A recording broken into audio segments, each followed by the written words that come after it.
fala de estresse para cá, de estresse para lá, estresse no inglês e estresse no português.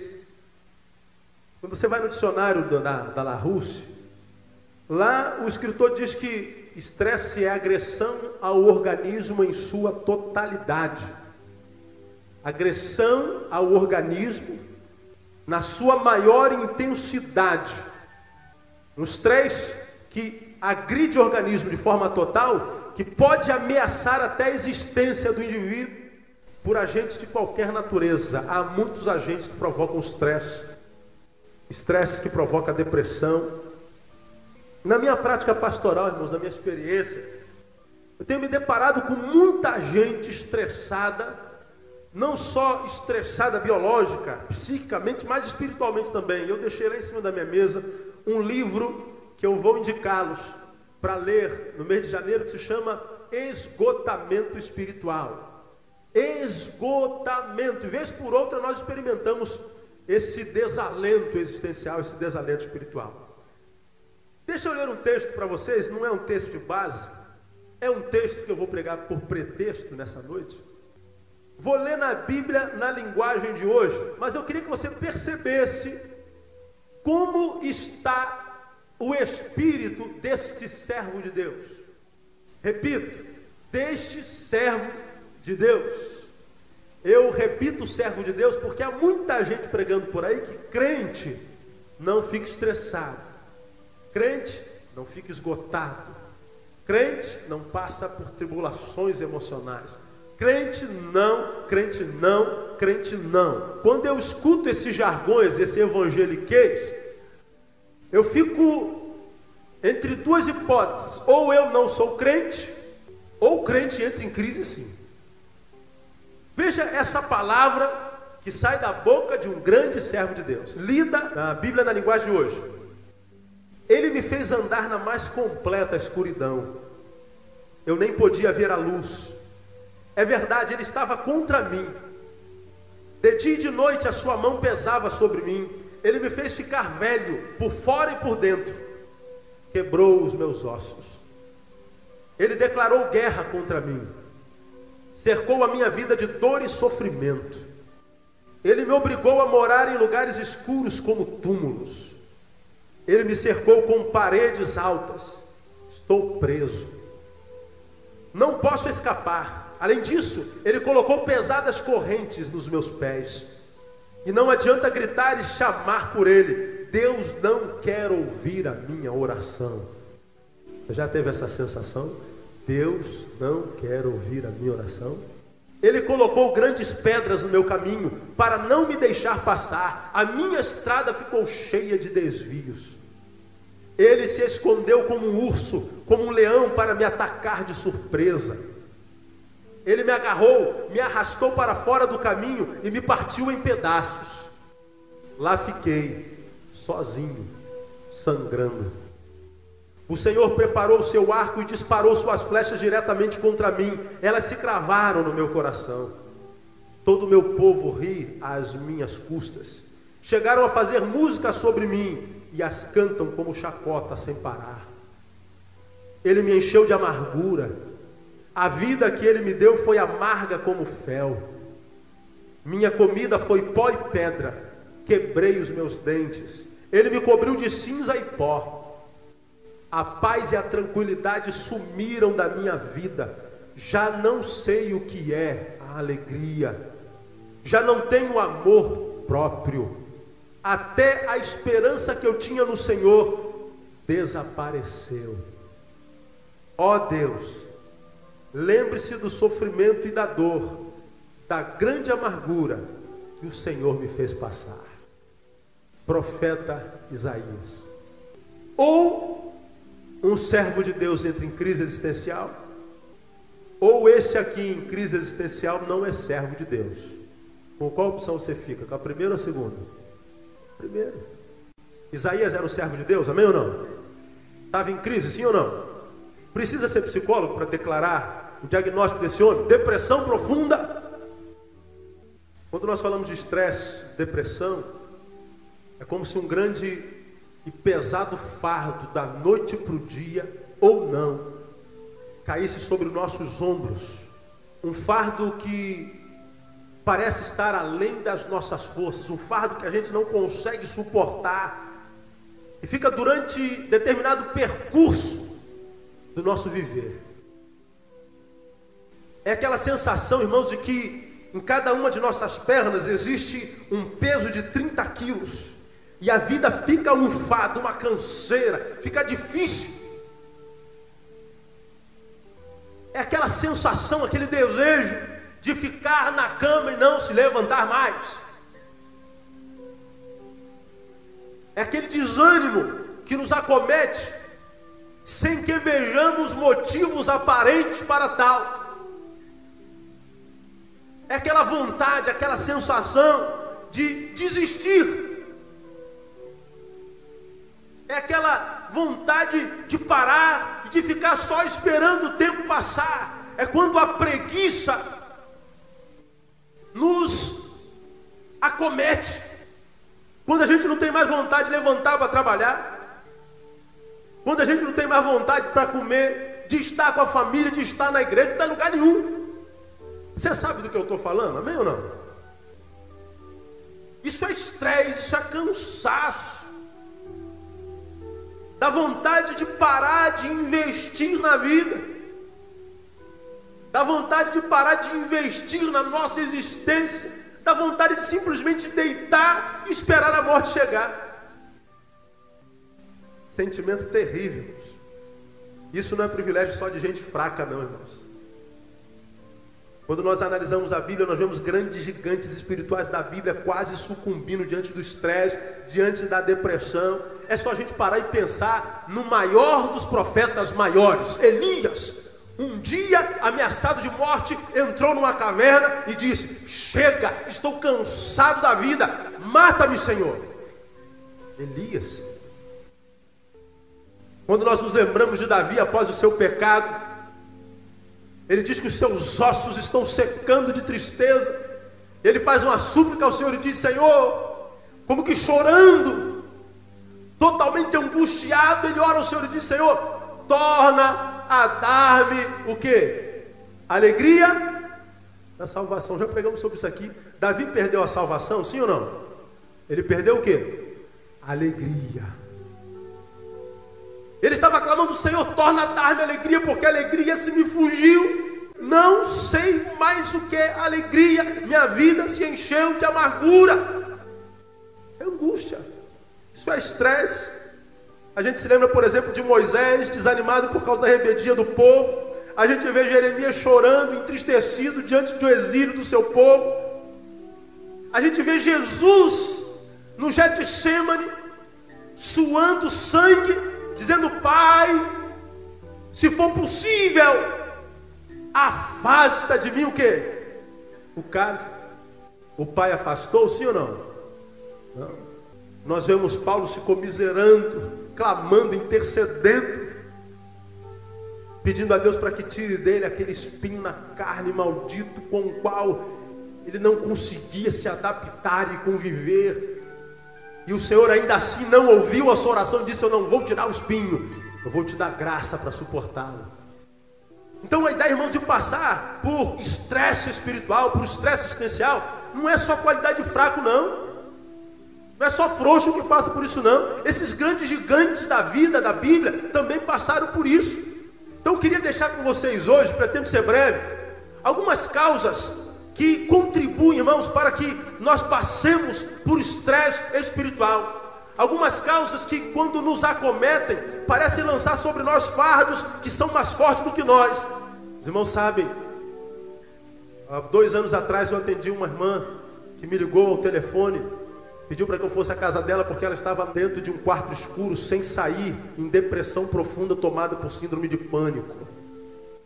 Ela não saía nem para fazer suas necessidades fisiológicas. Fazia naquilo que a gente chama de comadre. Ela não comia. Uma mulher a quem Deus ouvia as orações, que achou no seu quarto uma caverna como aquela que Elias achou no deserto. E o que mais agravava a sua crise eram os supercrentes que a visitavam, que ao invés de abençoá-la, amá-la e ministrar sobre ela, dizia: irmã, Isto que a irmã está vivendo não é posição de cristão. A irmã não é crente. A irmã está em pecado. A irmã está desonrando o nome de cristão. A irmã não vai ser salva. A irmã dessa forma para o inferno. Incentivando, investindo na culpa. Era como Bildade ele faz e Zofar faziam com Jó. Quem tinha amigos como os de Jó não precisava de inimigo, irmão. Quais são as causas do estresse espiritual? Você pode ter certeza, irmão, que aqui no nosso meio há um monte de gente cansada da vida. Há um monte de gente que já pensou em desistir, que ainda não desistiu, de repente por falta de coragem. Estressado, cansado, sobrecarregado, gritando interiormente, socorro, acudam-me, mas que não consegue transformar isso em verbo, porque tem que manter a imagem junto aos conhecidos. Deixa eu mostrar a vocês, irmãos, algumas causas que provocam o estresse na nossa vida. Uma delas são perdas significativas. Toda perda, irmãos, nos conduz ao luto. Você sabia disso? Eu aprendi isso, irmãos, quando da morte do meu pai. Quando meu pai morreu, eu já era pastor e eu fiz o culto fúnebre do meu pai. E antes do meu pai morrer, eu já havia feito muitos cultos fúnebres. Palavras de consolo, palavras de alento, palavras de restauração, de ânimo. Mas depois que meu pai morreu, depois que eu tive essa perda, talvez a maior perda da minha vida, eu descobri que nunca mais um culto fúnebre teve o mesmo sentido na minha vida. Antes do meu pai morrer, eu ministrava ao coração e à vida dos enlutados, só que eu não sabia qual era a intensidade da dor deles, porque eu nunca havia passado por aquela dor. Mas depois da morte do meu pai, quando e sempre que faço um culto fúnebre, eu faço com muito mais sentimento, eu faço com muito mais veracidade, com muito mais verdade, porque hoje, depois da minha perda significativa, eu posso perceber na prática aquilo que aquele irmão, aquela ovelha está passando naquele instante. Então eu posso ser muito mais empático a ele, eu posso ser muito mais solidário a ele, eu posso sentir as dores que ele está sentindo com muito mais intensidade do que aquela vez quando eu ainda não tinha perdido meu pai. Eu vim descobrir, irmãos, que quando meu pai morreu, parte de mim também morreu. Eu tenho aprendido na nossa vida, irmãos, que quando nós temos perdas significativas, quando nós perdemos algo que amamos muito, algo que faz parte integrante da nossa existência, quando esta coisa morre, nós nunca mais somos os mesmos. Eu não estou dizendo que nós devemos morrer com eles, não estou dizendo que nós devemos nos perder com eles. Eu só estou dizendo que nunca mais seremos aqueles que éramos quando tínhamos aquele a quem amávamos, aquela a quem amávamos, aquilo a que amávamos conosco. Quando ele morre, quando nós perdemos, algo em nós vai com ele, algo em nós é sepultado com aquilo que nós perdemos. Nós somos restaurados pela fé em Cristo, o Senhor nos põe de fé, a vida continua, mas toda perda leva a luto. E meus irmãos, eu tenho me deparado com pessoas que viveram perdas significativas e nunca mais conseguiram se levantar, nunca mais conseguiram ser as mesmas. Tenho visto pessoas que perderam entes queridos, e o quarto do ente querido, agora morto, está da mesma forma de quando ele morreu há 10 anos atrás. Tenho encontrado com pessoas que mantêm o guarda-roupa daquele que se perdeu, da mesma forma como ele morreu. Ninguém mexe, ninguém toca. São pessoas que ficam cultuando a memória daquele que partiu. E esse tipo de culto faz com que nossa vida seja tomada por angústia, por depressão, por estresse. Meu irmão, quem passou por isso foi Jó. Jó estava na sua casa, chega o mensageiro e diz: olha, roubaram tuas crias, tuas vacas, teus gados, teus bois. E assim que acabou de falar, chega outro: olha, mataram teus empregados. Daqui a pouco chega outro: olha, teus filhos estavam reunidos na casa do mais velho, 10 filhos. E a casa desabou sobre eles e todos eles morreram. E as perdas na vida de Jó foram que como uma cascata, um efeito em cadeia. E Jó no capítulo 3, versículo 3, ele abre a sua boca, estressado, agoniado, e diz: maldito o dia do meu nascimento, maldito o dia em que eu nasci para quê? Para perder. perdas provocam estresse que muitas vezes nos conduzem ao buraco. Talvez você seja um desses. Meu Deus, por que a minha vida está assim, pastor? Por que eu estou tentando, querendo desistir? Por que esse desânimo? Por que esse enfado? Por que esse cansaço? Por que essa preguiça maligna? Quem sabe porque você perdeu algo valioso e ainda não conseguiu se reconstituir. Quem sabe aquele emprego maravilhoso que você tinha, aquela casa, aquela mudança de endereço, aquela transferência, essas perdas tornam-se significativas na nossa vida, irmãos, ao ponto de nos levar à depressão. Um outro fator, irmãos, que nos conduz ao estresse espiritual, à depressão, são enfermidades, principalmente aquelas enfermidades que debilitam o organismo. Semana passada eu fui visitar uma pessoa num determinado lugar, e ao chegar naquele lugar eu me encontro com uma outra pessoa que eu não via há algum tempo, pelo menos há alguns anos, e descubro que aquela pessoa está no mesmo lugar de internação daquela que eu fui visitar. Eu fui visitar uma, encontro outra. Alguém que estudou comigo quando eu era ainda um adolescente, não faz muito tempo isso, graças a Deus. Era uma pessoa cheia de vida, uma pessoa cheia de vivacidade. Ele era aquela pessoa que na turma levantava todo mundo. Era uma pessoa que quando via alguém abatido, era ele que restaurava. Cara, não fica assim não, levanta a cabeça, a vida é curta, você não pode se abater dessa forma não, não é crente. Ele era aquela pessoa perto da qual todos queriam estar. Quando eu chego naquele lugar, eu vejo aquela pessoa da grossura do meu dedo, cancerosa. E quando eu a vi, eu assentei no seu leito e nós ficamos conversando um pouquinho. E ele disse o seguinte: Neil, você se lembra como eu era na escola? Eu disse para ele: ninguém se esquece de uma pessoa como você. Ninguém pode esquecer de uma pessoa como você. Pois é, Neil, agora veja-me a mim, veja como eu estou agora. Eu estou com câncer, 28 anos de idade. 38 anos de idade. Pouco mais velho do que eu. E ele disse para mim uma frase, irmãos, que me marcou a vida. Ele disse o seguinte: Neil, eu tenho câncer nos rins. E hoje generalizado. Mas o meu câncer começou na minha cabeça. Ele começou a falar da história quando ele perdeu o pai dele. De forma brutal.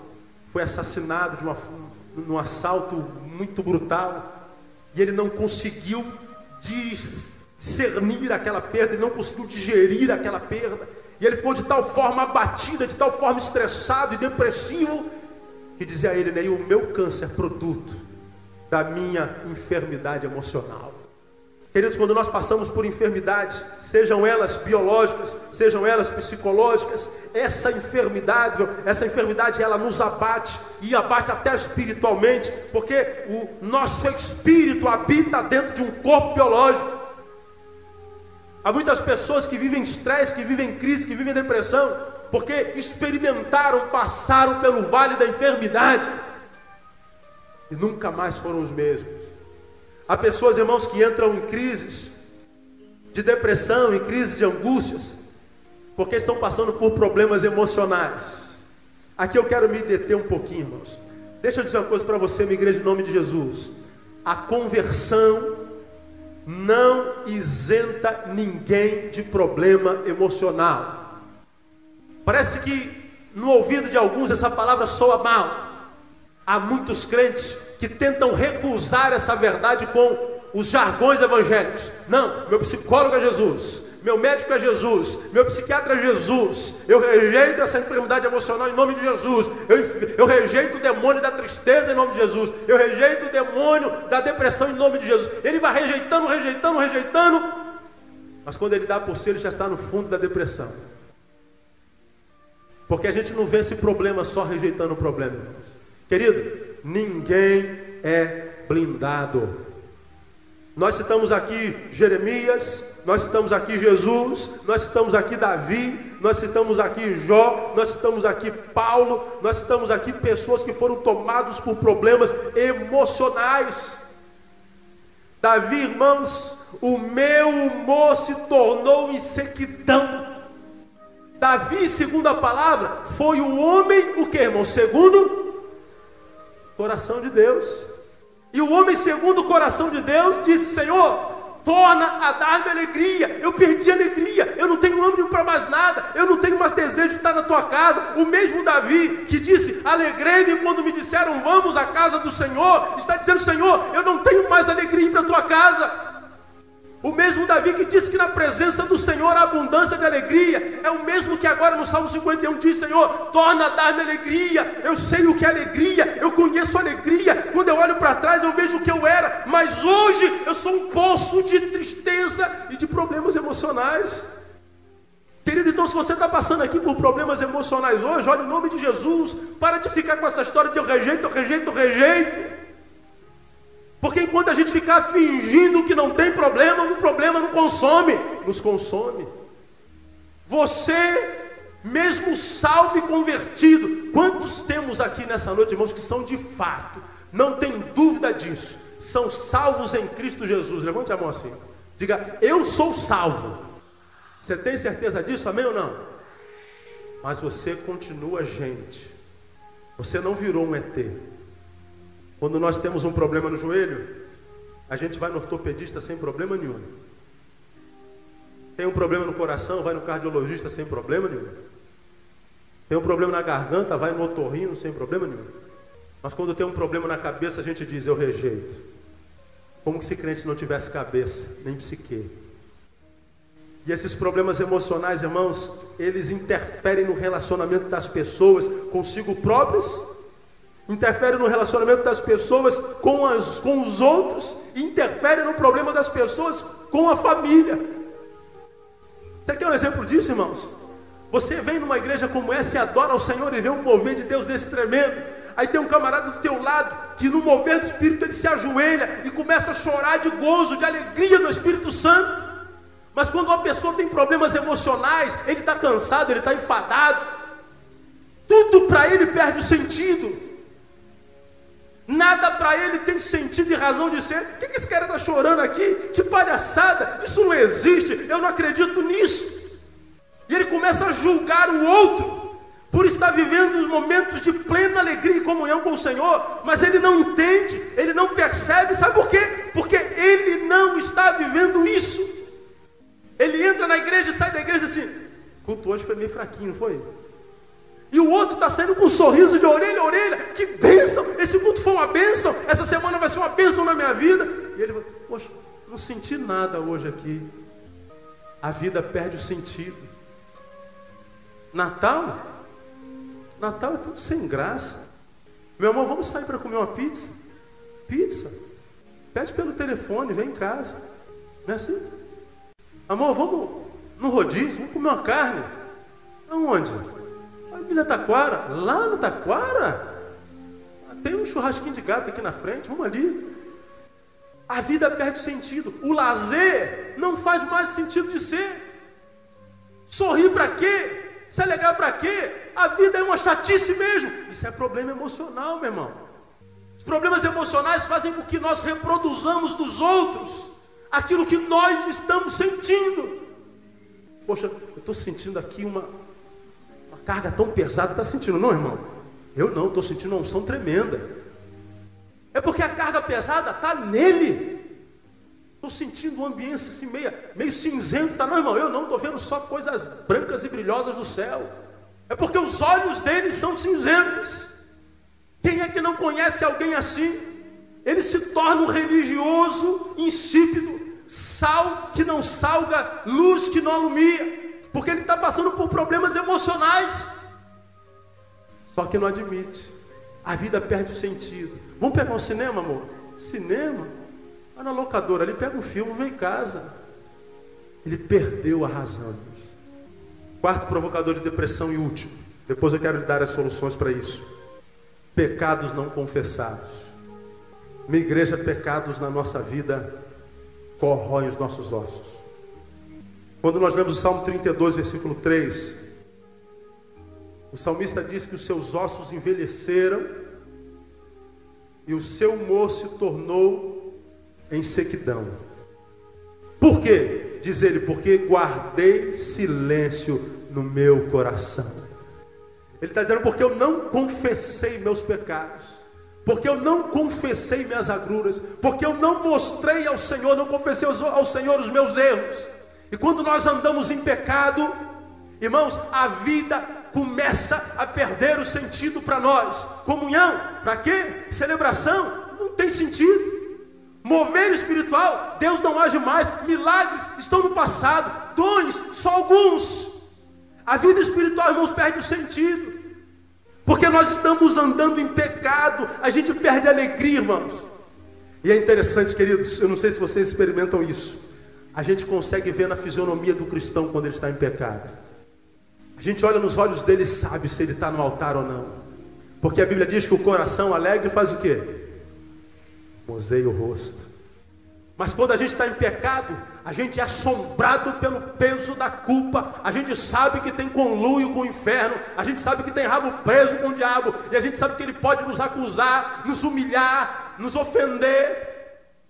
Quinta-feira, quarta, não sei, uma mulher liga para a rádio e diz assim: pastor, irmãos, meu marido diz que tem chamado pastoral, é evangelista na igreja, dirige congregação, se eu não me engano ela disse lá, mas o meu marido já me estuprou 3 vezes e insiste em ter relacionamentos comigo que eu abomino, e vive vendo filme pornográfico dentro de casa, e diz que tem chamado pastoral. Um homem de Deus sentado na televisão vendo os filmes que a esposa abomina. Mas quando ele chega na igreja, ele sobe aqui no altar e começa a pregar com autoridade, que ele diz vir de Deus, mostra uma santidade que a gente tem vontade de imitar. Mas só, queridos, que o máximo que nós conseguimos enganar somos a nós mesmos e aos outros por algum tempo.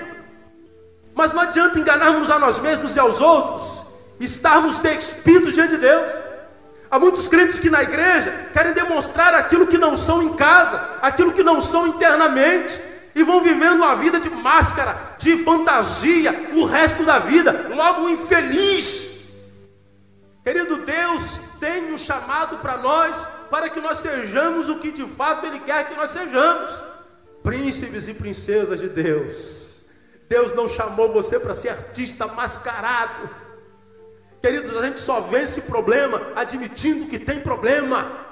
O primeiro passo para a resolução do problema é admitir o problema. Mas enquanto você viver de fantasia, de mentira, de máscara, não, está tudo bem, está tudo legal, está tudo ótimo, Senhor, eu estou na bênção, eu estou próspero, eu estou. E o Senhor olha para você e diz assim: meu servo, eu vejo um antagonismo entre o que você diz e o que você vive. E é como se Deus dissesse para você: o dia que você resolver mostrar-me quem você é, eu vou ministrar sobre a tua vida. É como se Deus dissesse: meu servo, tu é aquele que está na igreja? Ou tu é aquele de segunda-feira? Quem é você? Deus não tem compromisso com o hipócrita. Então, querido, você quer vencer problema, quer reinar em vida, admita o problema. Admita que você está cansado, admita que você está em crise, admita que você não está vivendo como gostaria de viver. Você não é blindado. Você é gente, e gente passa por crise. Segundo, identifique as causas do seu estresse particular. Cada um tem uma experiência de dor diferente dos outros. Por que será que você está cansado, sobrecarregado, abatido, enfadado? Por que teu trabalho não te locupleta mais? Por que tua família está perdendo sentido? Por que teu dinheiro já não abençoa mais? Por que a vida perdeu sentido, irmãos? Por que a tua vida está perdendo sabor? Qual é a razão? Existe um foco para isso. Algum lugar da tua existência, essa desgraça começou a se instalar. Volte até lá, identifique. Eu estou assim desde que... Isso pressupõe análise pessoal, irmãos. Parar de correr de ativismo, de superatividade, parar, meditar a respeito da própria existência. Meu Deus, por que eu sou assim? É o marido que não consegue fazer feliz a mulher. Irmãos, como pastor, como é que eu encontro mulher infeliz? Maridos, homens bestas, homens pedras, que não conseguem ver a mulher feliz, que não conseguem ver os filhos bem, que ele tem que estragar, que ele tem que passar e jogar um balde de água gelada sobre a alegria da família. Ele consegue fazer felizes os amigos do bar da esquina depois que toma 15 cervejas. Quando chega em casa, chega aquele resto de ser humano fedido que se joga em cima de uma cama e que diz que é a mulher que tem que aturar. Meu irmão, como eu encontro isso por aí? São homens infelizes e realizados, que não têm coragem de olhar para trás e dizer: meu Deus, eu falhei, eu errei, eu caí, e eu sei onde eu caí. Tem que detectar a causa da tua tristeza. Existe uma causa, ninguém fica abalado sem causa. Às vezes, meu Deus, eu não tenho razão. Tem, em algum lugar essa tristeza começou. Em algum lugar esse desânimo começou. Conto a experiência de uma jovem senhora recém-casada, que namorou seu namorado durante 5 anos. Namoro santo, perfeito. Casaram. Depois de quase 2 anos de casados, hoje estão longe de nós. Nos procuram e diz: pastor, depois de 2 anos, até hoje nós não tivemos um relacionamento sexual. Até hoje nosso casamento não se concretizou. Simplesmente porque ela não conseguia. E quando eles procuraram ajuda, eles já estavam às portas da separação. Atendendo aquela jovem senhora, ela sentada diante de mim, as palavras foram o seguinte: pastor, eu não sei porque eu não consigo ter relacionamento sexual com meu marido. Eu sinto desejo, eu sinto a vontade, mas quando eu me deito na cama e ele me toca, eu sinto uma repugnância mortal, sinto nojo. Por quê, pastor? Meu casamento está acabando. E nós precisamos fazer um inventário existencial dela, irmãos. O problema dela estava quando ela tinha 10 aninhos de idade. 10 aninhos de idade. De um pai safado, que a botava para dormir todas as noites, e a deitava no seu peito, e a acariciava sexualmente, não como um pai, mas como um tarado assassino sem vergonha. E aquele pai, pasmem, chegava à ereção e dizia para a filha brincar com o seu órgão sexual. E a filha cresceu com aquilo. E depois, com tantos anos de idade, ela não conseguia e não sabia por quê. E o problema dela estava lá com 10 anos atrás, irmãos. E o que ela precisou fazer foi, com a ajuda de um profissional, liberar perdão ao pai, naquela altura já morto, para depois conseguir se relacionar com seu marido. Hoje ela vive muito bem com o marido e tem filhos saudáveis. Algum lugar na tua vida esse desânimo te alcançou. Em algum momento na tua existência esse mal te acometeu. Em algum lugar. Então está na hora de parar e pensar: meu Deus, aonde? 3. E penúltimo. Reparta a sua dor com alguém. Reparta a sua dor com alguém. Verbalizar é terapêutico, irmão. Muitas pessoas tentando sozinho e não conseguem. Ano após ano, ano após ano, ano após ano, tentando sozinho, não consegue, não consegue. Sabe por quê, querido? Muitas vezes a solução do problema, eu falo como terapeuta que sou, e sou da área humanista existencial. Era para eu ser um herege. Digo não só como um pastor, mas como um profissional da área humana. Há muitos problemas na nossa vida de cunho emocional, cuja cura está tão somente no verbalizar o problema. Só isso. A cura está em só dizer: o meu problema é. Acabou o problema. Faz parte da terapia, irmãos, você sentar diante daquele que está recebendo a terapia, e ele começa a falar o seu problema. Você, como terapeuta, já diagnosticou, sabe qual é o problema dele, exatamente qual é. Mas o bom terapeuta vai fazê-lo se conscientizar do problema e vai fazê-lo verbalizar o problema. Doutora Edmeia Williams conta uma experiência que ela estava fazendo uma conferência num dos estados da nação, eu não sei qual é, não lembro. E quando ela chegou lá, o Espírito disse ao coração: olha, vá até a casa de Beltrano, porque eu tenho algo para fazer lá naquela casa. Só que ela não conhecia Beltrano, não sabia quem era Beltrano, ela estava em outro estado, ela não sabia como chegar lá. E quando Deus acabou de falar: vai à casa de Beltrano, Chegou uma irmã e disse: olha, doutora Edmeia, eu vim buscar-lhe, porque o Senhor me disse que a irmã tem que orar por cicrano. E ela foi, coisa de Deus. Quando ela chegou na casa daquela pessoa, aquela pessoa já no leito de morte, aquela pessoa que vem passando por enfermidades constantes, sem razão aparente. Doutor Edmeia, quando chega naquela casa, todos estavam ali, já tinham tentado fazer tudo, aquela pessoa estava à beira da morte. E ela chega, e ela sente a pressão, todo mundo olhando para ela, como se ela fosse a solução de Deus.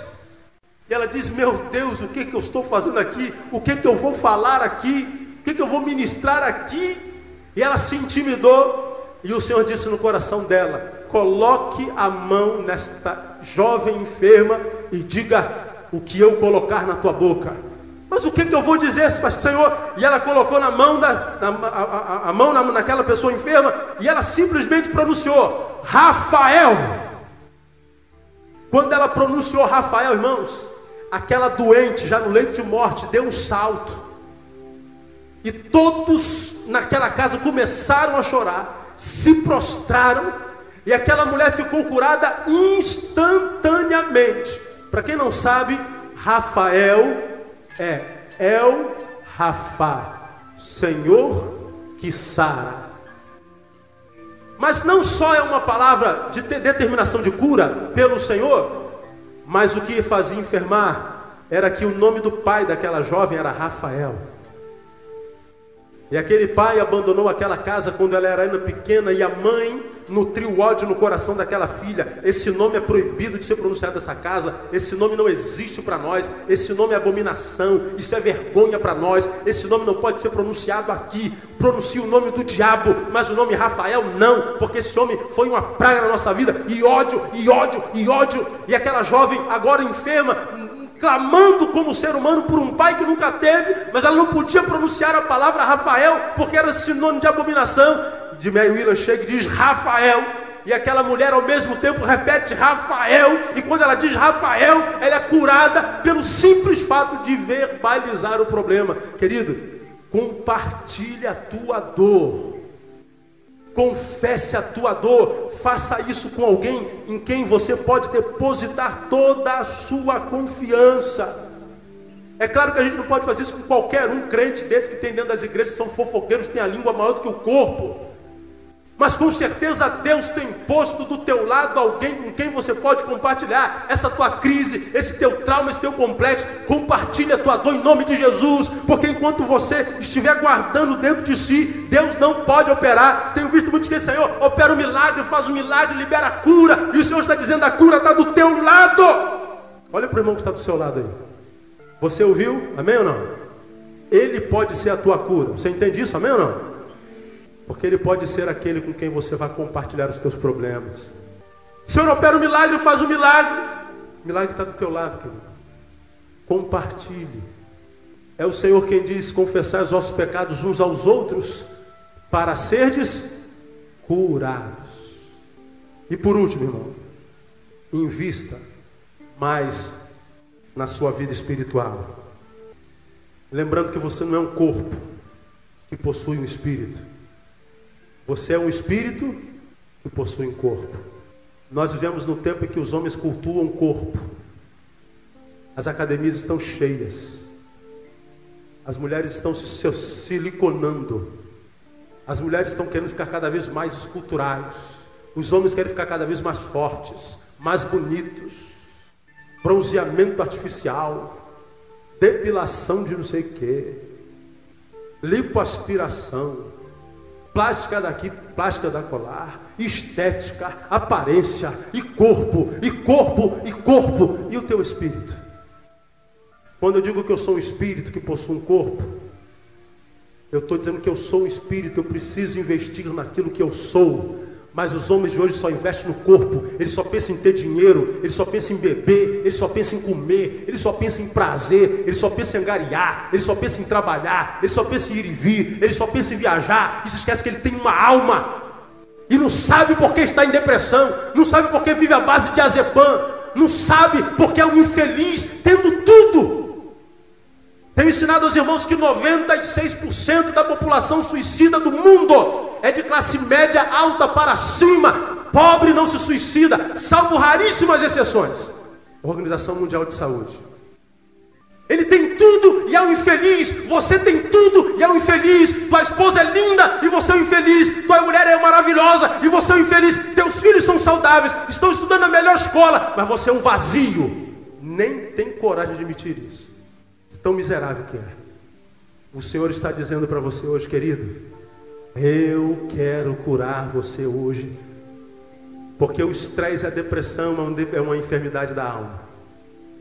A Bíblia diz, nem só de pão vive, mas de toda a palavra que procede da boca de Deus.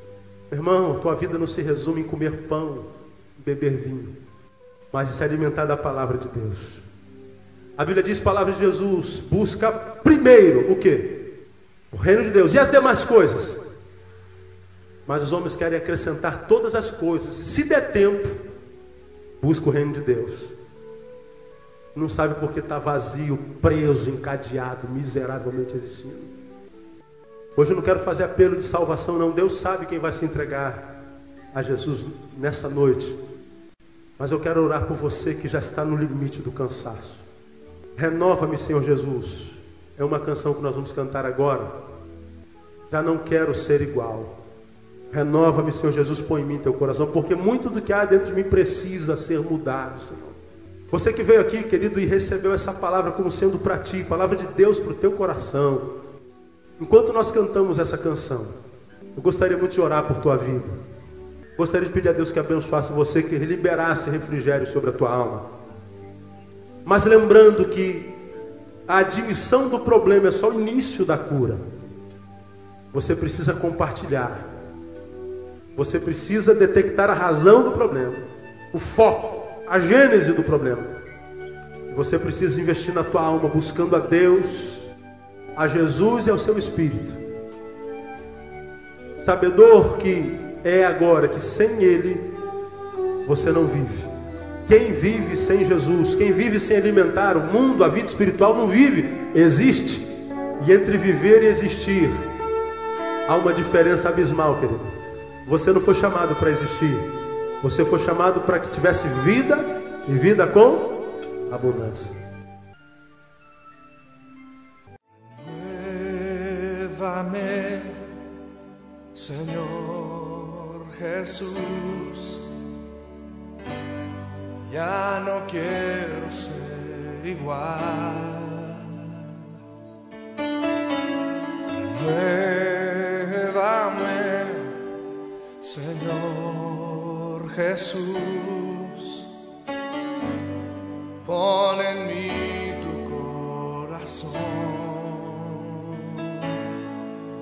Porque todo lo que hay dentro de mí necesita ser cambiado, Señor. Porque todo lo que hay dentro de mi corazón necesita más de ti.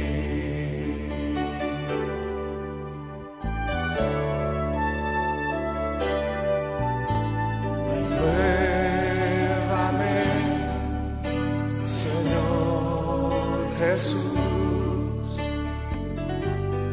ya no quiero ser igual. Llévame, Señor Jesús, pon en mí tu corazón. Porque todo lo que hay dentro de mí necesita ser cambiado, Señor. Porque todo lo que hay dentro de mi corazón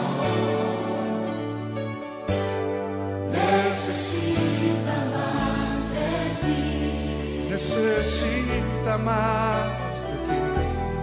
Necesita más de ti. Yo necesito